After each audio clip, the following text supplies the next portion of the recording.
Welcome back to another episode of the Resellers Mindset Podcast. My name is Mike, also known as the Used Book Guy on YouTube, along with my friend and fellow full-time reseller, Johnny B. We help people start and grow their reselling businesses from the ground up. We also have a weekly Zoom call and private Discord for all YouTube members. Head on over to youtube.com/usedbookguy to join the channel and gain access to the full-length podcast, Zoom call, and private Discord today. Let's get into this week's episode. What is up, everyone? Welcome to episode 2 of the Resellers Mindset Podcast. Mike here with Johnny B. As always, today's topic was his choice. We rolled with when to grow versus when to maintain in your reselling business. I think it's an important topic because a lot of resellers, they don't think about this. They kind of just, you just keep going and things just keep happening. There's no kind of rhyme or reason to it. And that's going to be the topic. So we're going to hop right into it here. We're both eBay and Amazon sellers. So you kind of get a perspective from both sides, and we'll touch on both sides of it and see what we can get ourselves into. So I will let Johnny B kind of kick it off and get us into this topic here today. Well, if you're brand new, you're just in grow mode, apparently. And so I guess we'll angle it from that side of things. So if you're new, you're just buying, you're getting the hang of things. But there comes a point, I promise you, there will come a point where you've bought too much. And it's like, well, do I continue to buy more or do I stop and get rid of what I have? Yes, you stop and get rid of what you have. You may be jonesing to go sourcing, but it's just like gambling, man. You can't feed that beast. And I've seen people get in trouble where they just continue to buy and not sell. And they just are in a pile of, well, their own mess. So everybody wants to get to the finish line as fast as possible. We all do. It's natural.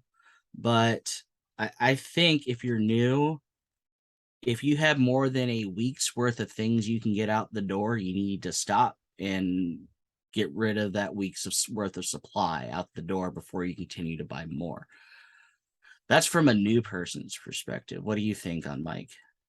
I agree. I mean, everybody likes kind of sourcing, right? Everybody likes finding the stuff and buying the stuff, but like you said, at some point you have too much of the crap laying around. I mean, I ran into it when I first started on eBay. Um, you buy something and it seems like a good buy when you're sitting in the store, but you get home and really feel like listing that thing never heard of. All you did was type in the brand or and you got comps on it and you seen you're going to make money on it, but you don't know anything about it, so it kind of just sits in a pile. But I mean, it's one of those things, right? Growing versus when to maintain. Personally, for me, like until you brought it up as a topic, like I never even thought about it, honestly. um I always just thought, hey, if you can find something and you can sell it for profit, you get to a point where, why would you kind of take a step back and look at maintaining where you're at? But that's different, right? Because, it's accountability at the end of the day, right? I know if I buy something, it's going to get listed, it's going to get sold. So it's one of those things where you can grow and grow and grow as long as you can get the work done. I think that's the big thing, right? You maintain when you get to a point where you're capped out with work. You can't fit anything else in. But like you said in the beginning, a lot of people kind of just, the thrill of the hunt. I can easily see like you almost got to pump the brakes a little bit and make sure you're maintaining where you're at. It's not like maintaining like maximum. It's maintaining like you start out. So hey, you're maintaining one listing a day. Then you want to maintain 2 listings a day, kind of like that. It's not you're maxed out completely maintaining. It's maintaining what you're doing right now and then adding more to it. Don't just jump in like a crazy person and buy all this stuff when you don't even know what you're capable of doing on these platforms when it comes to listing and selling, or if it's even really profitable items, right? So I think starting out, it's different than definitely kind of having a huge business, but I think it's more important when you start out to kind of understand your limitations with inventory and your sell-through rates and things like that. Sure, you go out. I'm not going to sit here and say, hey, if you go out and you find all these profitable items, right? If I go in a thrift store and I scan 50 or I get 50 profitable books, but I know I can only list 30 this week, it's hard to say leave those 20 books behind. You got to figure out a way to make it work, because you're going to, if you want to grow this, then you got to take the profitable items because there's no guarantee every time you go out you're going to find them. But it's a double-edged sword, right? If you can only list 30 and there's no other way you can list more than 30 in a week and there's 60 items, is it smart to do? I would say no, because then you have 30 items that you can't list that week. And that's basically already your next week's quota. So that's putting you behind 2 weeks basically on sourcing. So people kind of, you just think it's just going to magically do itself.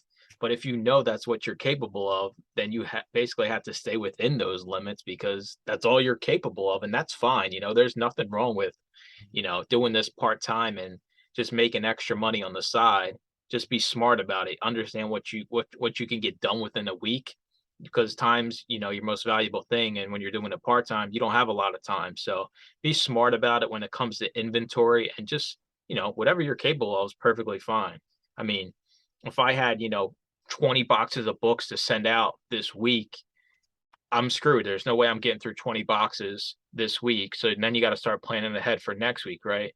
Am I going to go out and source on Monday? No, because I already have inventory. So I need to work on getting that out, right? Because people will just be like, I'll get to it at the end of the week and it can sit there. No, if it sits there, then it's never going to get done. We all know how that works. That just leads us right into the death pile conversation, and that's not what you want. I'm glad you mentioned that. So let's bump it up a notch here. So we're going from new guy to, let's say, he's been doing it 3 or 4 or 5, maybe 6 months. There's a difference, like you mentioned, between a death pile and a queue line. There's a very fine line, and it can very easily become a death pile. You can source more. You can get out of that week at a time threshold once you got the lay of the land. You got a process down. You got your sources that are repeatable, so you're keeping that supply chain going. But eventually, if your output is not as if you're bringing in more than your output and it's continuing that way, well, a couple things need to change at that point. You either need to do more yourself or you need to get help to help you get through that queue line because you built your business to a point where the supply's there. It's good stuff. You know what you're buying. It's steady, it's flowing, but you got the kink or log jam or cogwheel malfunctioning on the output, getting it out the door. It's again kind of like the new guy just overbuying, but you want to keep your business flowing where it comes in and it goes out. So I would say for a mid-sized guy who still has space, and I'll get to the space point in a minute, probably for our third point here. But anyway, you want to get to the point where maybe no more than a month's worth at a time at that point. I was going to say, so if you had to put a time frame, so how long does an item have to sit in your house or wherever your storage unit, wherever, before you list it, before it to fall into the death pile category? Like how long does something have to sit until it's basically, declared as death pile stuff, right? I would say, I would say about a month. that's what I was going to say, a month, right? So, if you have things queued up here, a month is fine. Whether you're however many listings you're doing a day, you do a lot more listings than me on eBay, and that's kind of where the death pile hits hardest compared to Amazon.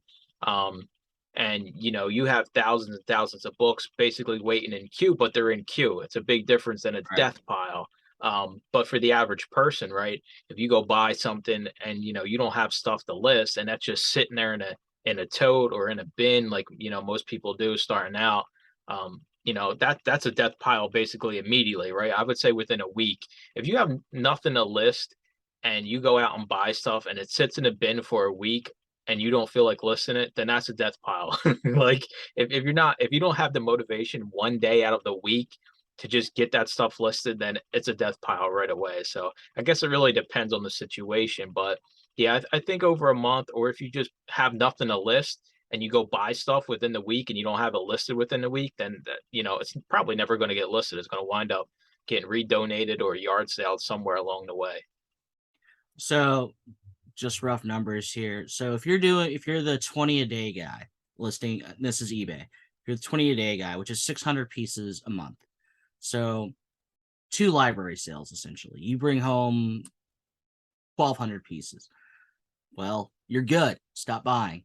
until you've listed at least 600 of those 1,200. If you're listing more than that, obviously you can have more numerically. So just expand out what you're capable of. If you're doing 30, obviously your numbers are going to go up. If you're doing 50, your numbers can go up. Amazon's a whole different thing. It can all go out on the same day, or at least a good chunk of it. It can go out every single day. But eBay is a little different as it's a little bit more well, a lot more time intensive. So only so much can go out on any single day. So know how much you're buying. You don't have to have an exact count, but whatever you're using to haul stuff back and forth with. So let's say it's a tub. 50 books are in the tub on average. So don't buy more than whatever you can maintain, at least on the eBay front. Amazon front, as long as you're sending out a box a day or more, you're good. Yeah, but see, here's the thing with that, right? I'm gonna blow up some people's faces out there that are probably listening to this. I 100% believe that there is a lot of Amazon death piles out there that just, it's not talked about because, eBay is kind of the platform where death pile kind of originated and rolled from. But I guarantee it, there's people out there that have books they sourced a month plus ago that are still sitting there not shipped out. That Um, just doesn't make any sense. Why, Mike? Tell me why. Well, it's the same for anything, right? You just don't feel like doing it. You're not motivated to do the work on the back end, right? Sourcing's fun. It's like a treasure hunt. You're out there looking for stuff. That's the fun part of it. But, like you said, why? Because Amazon's, especially FBA, it's so much easier. Even merchant fulfilled, you don't even got to take pictures. There is no excuse to have things sitting for, that long for Amazon because all you got to do is scan it in, slap a label on it, throw it in a box, and it's out the door, right? Your hands free. But I guarantee you they're out there. I guarantee there's probably a No, lot more I than we believe you. think. I'm just trying to figure out why, because it's so easy to get them out the door. You can get out what takes me a week to list on Amazon in a day, honestly. I think it's the mindset of being eBay sellers that we are, that we understand how hard it actually is to list things, right? So we Maybe maybe they're not doing eBay. Maybe they don't know. They don't exactly. know. And that's probably honestly the case with a lot of people because now more than ever a lot of people jump right into Amazon, right? Amazon's a flashy thing to do right from the beginning. eBay, there's a lot of people in the group that don't even mess with eBay, and there's nothing wrong with it. I 100%, if I had a different business model, then I 100% would just wipe eBay off the floor, and I did basically for the first 3 months of this year. But when you start getting large volume of products to sell, you have to utilize both platforms because there's different customers and different marketplaces for different things. But Amazon death piles are out there. So it's like, it's almost like a double-edged sword. You want to grow and grow and grow, but what really is growth, right? What are we defining as growth? Is it just how much crap you got sitting around that's unlisted, or is it actually, is it how many listings you're doing a day or how much money you're making? It really can't be money because it depends on the item, right? Maybe you go out and you find like, like I did that Pennsylvania Railroad set and sell for 350 and you only spend $1.50. So it's like that doesn't kind of you can't go off revenue because that's not, that's why I always say like for me, my goals are inventory based now, especially with Amazon. It's hey, I want to have X amount in inventory at all times. It's not hey, I want to make X amount of dollars. It's hey, the more you have in there, the more you're going to sell. It's going to translate to sales no matter what.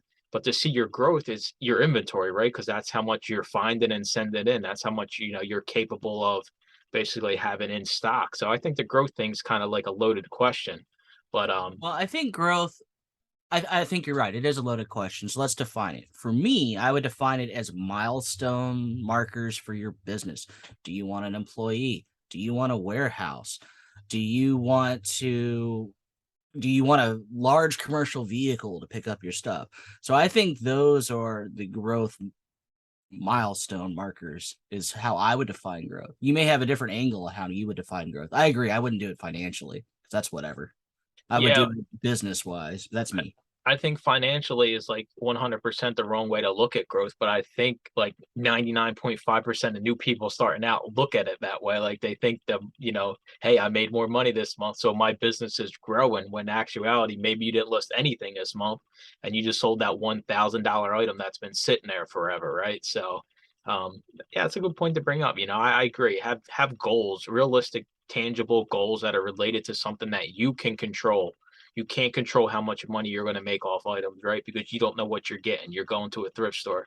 You can't control, X amount of dollars. You can build towards that with your inventory levels. So your goal would be, hey, list more so I can make more.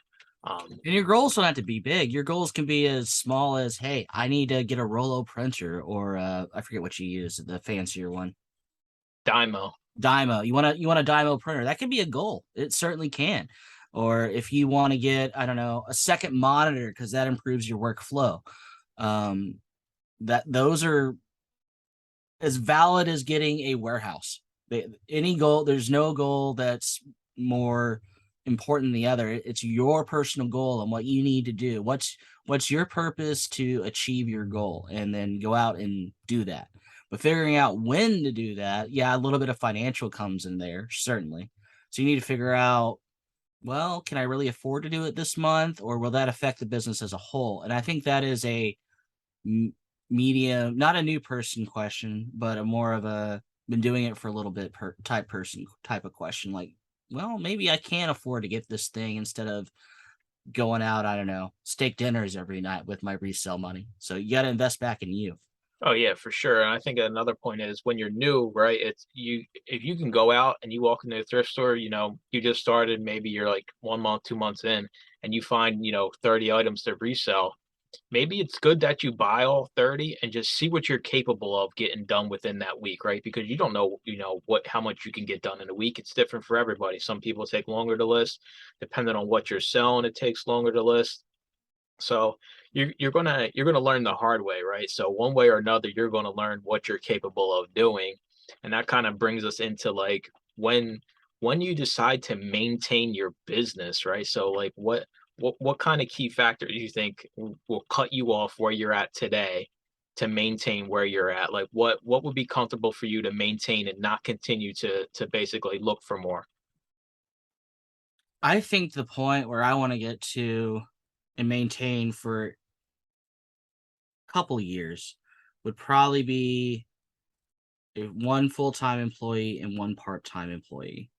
The space is debatable. I don't know what that workflow would look like until they were on board, but I would like to maintain 1.5 employees, I guess, would be the thing, because that gets me my time back. Right now, I have none, and I want to invest in people, both financially and just as a good natured thing, um, to get my time back. There's a couple people. I mean, I live in a rural area. I've had my eye out on a couple of people that I could probably do them a favor by bringing them on board, because jobs ain't great where I'm at. They really am not. So I think that's a very rewarding experience that I'm going to probably embark on in 2023. Um, and I'm going to see where I can go from there. It may mean me getting a bigger space because of that, because, well, we can't just sit on our hands and do nothing. We need to have more volume. So the adjustment may be need as physical space. But again, this is a more higher level point. To the person just getting into it, I think when you bought in all your initial short list, like your Dymo or your Rolo, maybe that second monitor we talk about, your tools. What are the tools you need to do your job better? Before you go off the employee route, before you go off to the warehouse route, before you go off to, don't do it, Gaylord route, get your essentials bought first, is my point. So I'm going to throw this right back at you. So I want to hear what could you maintain this week if you had the profitable inventory? Hmm. How many listings could you do in a day, and how many boxes of media could you get sent to Amazon on a week to week basis? And you give me yours, and then I'll kind of give you mine. If you had an unlimited amount of profitable inventory, so like I Well, I had want you the to, inventory just there, and it's just me and the computer all day long. it's just you. I'm not saying I don't want you working, 18-hour days, right? I'm going to Oh, say you want me to keep it realistic for a keep normie? keep Okay. it, yeah. So keep it realistic, like just kind of wean it down from what you do now, because you're putting in way more time than that. So All right, let's just say 8 hours. Then 8 hours, and we'll throw an hour lunch break in there. So 9 hours altogether, right? Probably 6 of those 8 hours would be eBay, to be honest. And then I put 2 hours into Amazon, and that includes listing it, packing it, driving down to CVS to drop it off. So realistically, within those 8 hours, I could probably do maybe 30, 40 listings on eBay. That includes the photo time, includes cleaning and all that nonsense. Same for the Amazon. There is cleaning involved with Amazon. Um, and then I probably maybe do 2 to 3 boxes in that single 8 hour or 9 hour day because we threw a lunch break. We need a break, right? We need to eat. So eating is Yeah. important. So in those 9 hours, that's what I could probably do. But that's me laser focused, no breaks, no dilly dallying, me knowing what I'm doing, full force, 9 hours. I agree. For me, it would probably be actually probably be half of what you can do on eBay because you're just better at eBay than me because you use it more, right? You're listening way more than me. So it would be less for me on the eBay front and more for me on the Amazon front. If I just had profitable books sitting here for Amazon, I could in an 8 hour day, I could easily do 10 boxes a day. So, I mean, you're looking at 70 boxes a week if I just did Amazon alone. eBay, it'd probably be an experimental thing for me. If it was just books, not like CDs or other crap I had to look up, maybe, I mean, I don't know. eBay's a lot easier to get sidetracked, right? When you start that shipment on Amazon, you're committed until you get those labels at the end. eBay, I could list two things. Oh, I got a YouTube comment. Let me step away for 20 minutes. It's a It's lot very hard easier. to stay focused. It is. It It is. is because you can just step away. And like Amazon, once you create that shipment, it's almost like, all right, I'm gonna get this box done. And then I kind of can get sidetracked. So it's a big difference for me. There's no way I'd be able to list as many as you in a day on eBay.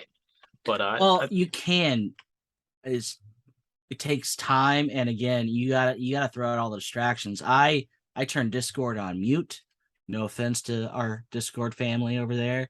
I turn off all social media distractions. I put my phone in the drawer. I don't even look at it until I'm done with my listings, honestly. Now, if I do have interruptions just like anybody during the day. Maybe I got a dentist appointment that day, or maybe it's my monthly source call. Those are disruptions that I got to account for because I do run a schedule. And if there's disruption in my schedule, well, that may mean I'm staying up an hour later that night, or maybe I get up an hour earlier to account for those kind of disruptions, or even something as simple as like an emergency. I account for emergencies happening, like, I don't know, um some bill didn't arrive, or no, here's a better example.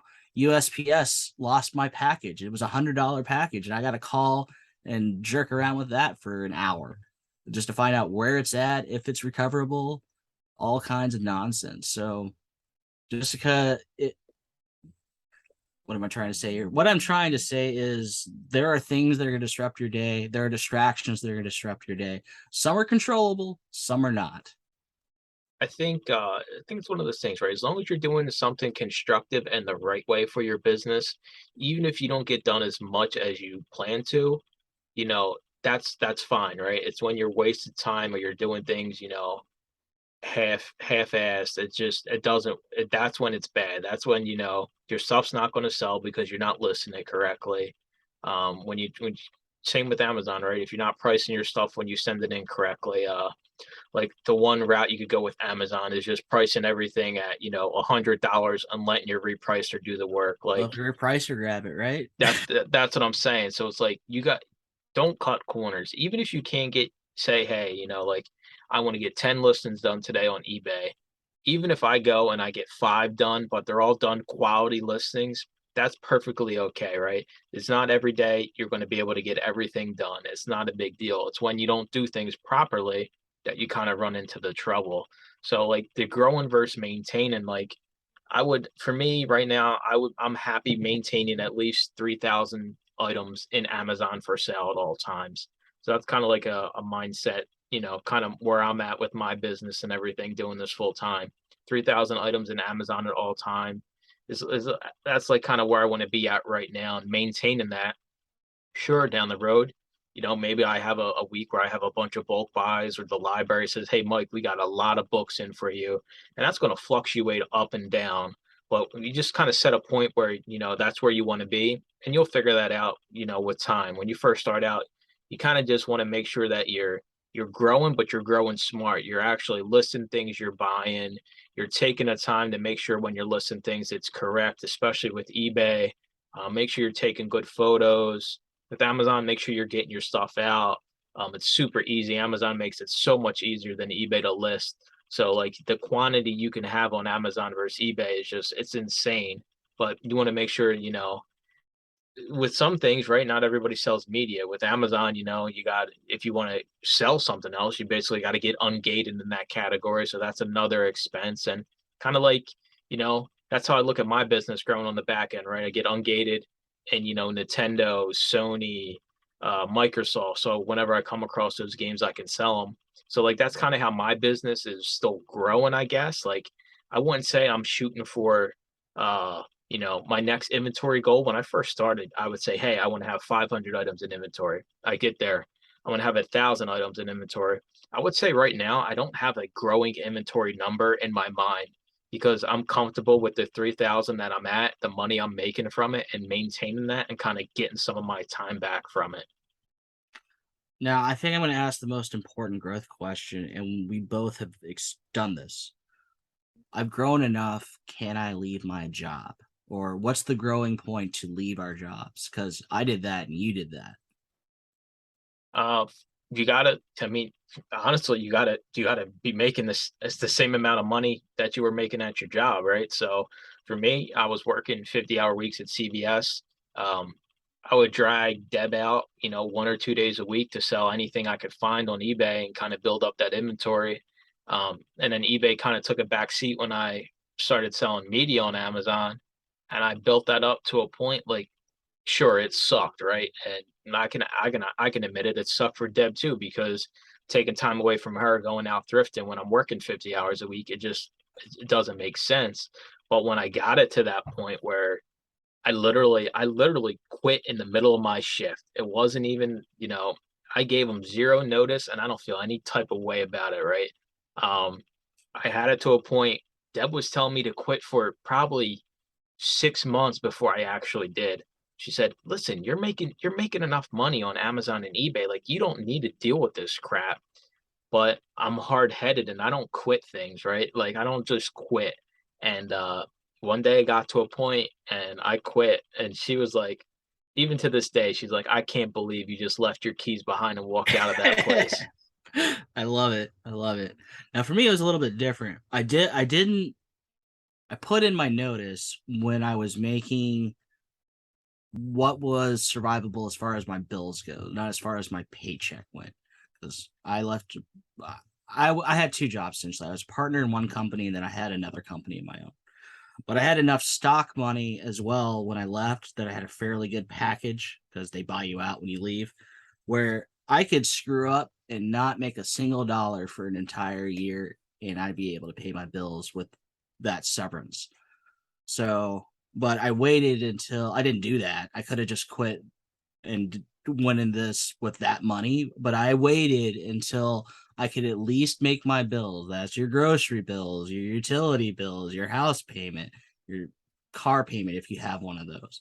So I waited until I have a year to figure this out, right? Um, or not. But I waited until I was making enough money over a 3 month average where I could make my bills every month with just the reselling business, where I did not need my two other jobs. Thanks for listening to another episode of the Resellers Mindset Podcast. Today's full episode and all previous episodes are available to all YouTube members, along with the weekly Zoom call and private Discord. Head on over to youtube.com/the used book guy and consider joining for as little as $2.99 a month.